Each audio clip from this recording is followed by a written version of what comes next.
Okay, step 6. You're going to be pursuing some longer term plays, or if you're choosing to go after some harder grants, especially the ones that are going to be rolling out with the CARES Act through some federal departments, those are going to be more competitive.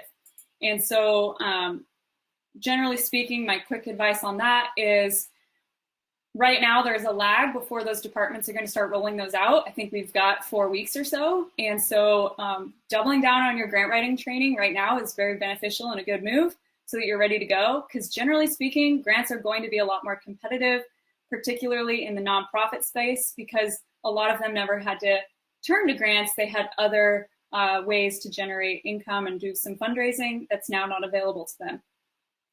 If you are just stalled out based on the type of organization that you are, take this precious time, and it is precious. Plan your project more, put together a rockstar budget, research and have a funding strategy that you can implement when it is go time.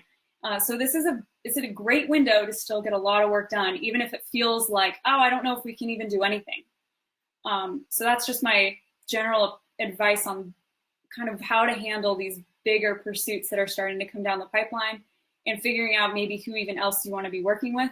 We're starting to get inundated with grant requests for the consulting side of our house, which is why I'm hiring a bunch of my students because all of a sudden people are seeing like this is going to be a big opportunity. It's going to hit us fast and we don't have the capacity in-house to do it all ourselves.